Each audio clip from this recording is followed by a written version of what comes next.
Bonjour! J'ai parlé dans mes autres vidéos du besoin de s'organiser pour se préparer à l'examen d'entrée en médecine et dentisterie. Certains d'entre vous aimeraient peut-être en savoir plus là-dessus, alors voici comment je m'organise.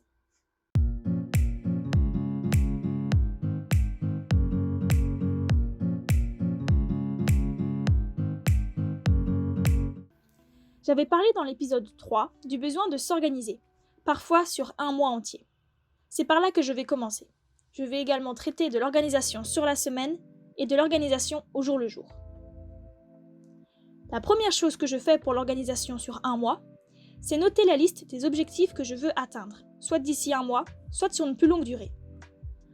Dans le cas de l'UXMD, je vais consulter le programme et pour chaque matière, je vais jeter un coup d'œil dans un document de référence, type le livre Réussir l'examen d'entrée en médecine dont je parle dans l'épisode 1 de cette série, ou alors dans vos syllabes de cours préparatoires dont je parle en détail dans l'épisode 4. Ce que je recherche dans cette consultation de documents, c'est d'estimer la difficulté de la matière, regarder si j'en ai déjà les bases ou pas, et enfin, estimer le temps que cela va me prendre. Je prends des notes à propos de cela. Ainsi, au final, j'ai ma liste d'objectifs avec toutes les matières détaillées et la durée d'études estimée. Ensuite, j'imprime un calendrier d'un mois. En général, je vais en chercher de simples sur Excel. Quand c'est fait, deux cas de figure s'offrent à moi. Soit je suis en vacances, et j'ai donc toutes mes journées pour étudier, soit je suis en période scolaire, et j'ai donc l'école à réussir en parallèle. Voyons le premier cas. Puisque j'ai toutes mes journées, mais puisque je suis en vacances aussi, je me programme une matière pour un jour et les exercices de cette matière le lendemain. Je programme aussi une relecture de la théorie et des exercices quelques jours après. Ainsi, j'ai chaque jour 3 choses à faire. Un cours théorique, une relecture et une série d'exercices. J'utilise le samedi comme jour tampon, c'est-à-dire le jour où je rattrape le retard que j'ai éventuellement pris un jour ou l'autre. Voyons maintenant le deuxième cas. Ici, c'est différent. J'ai radicalement moins de temps. Alors je me contente de planifier une matière théorique le mercredi et sa séance d'exercice le samedi, voire la semaine d'après. Si mes semaines de cours sont plus légères, je fais 2 matières théoriques par semaine. J'appliquais cette technique de planification sur le mois quand je n'avais pas encore de cours préparatoires. Maintenant que j'en suis, c'est un peu différent. Je regarde la matière que je verrai à mes cours prépa et je fais quelques exercices dessus la veille, quand j'ai le temps.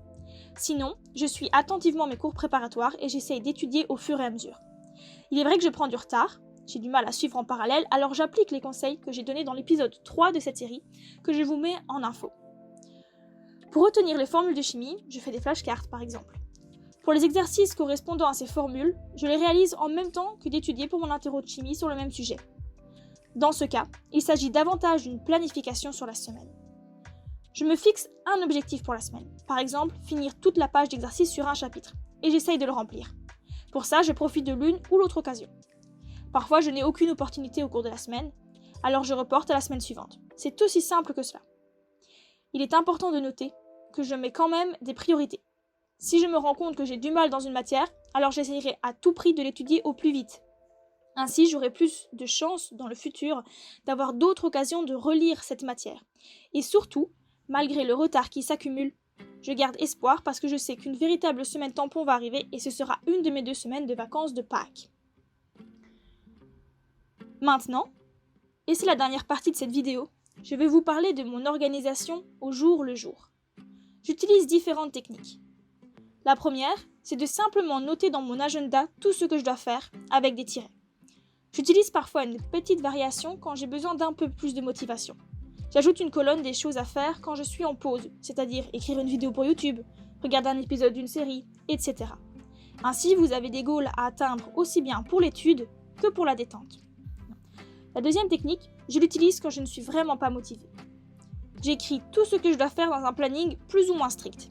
Je fais ça pour ne pas avoir à penser à ce que je dois faire. Je suis juste mon planning comme un petit robot.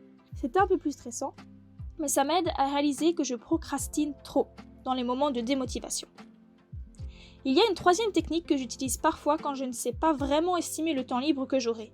Je note ma liste de choses à faire pour tel jour sur un post-it et je colle ce post-it sur la bonne page de mon agenda, au fur et à mesure du temps jusqu'au jour limite. En fait, c'est simplement une liste de choses à faire, mais sur plusieurs jours au lieu d'un, parce que je ne sais pas réellement m'organiser au jour le jour pour cette période. Voilà, c'est fini pour cette vidéo. Comme toujours, je vous encourage à la partager pour donner des conseils peut-être à des amis qui en ont besoin. Si vous avez des questions, n'hésitez pas à les poser en commentaire ou sur mon compte Instagram que vous trouverez en description. Merci de votre attention, bonne journée!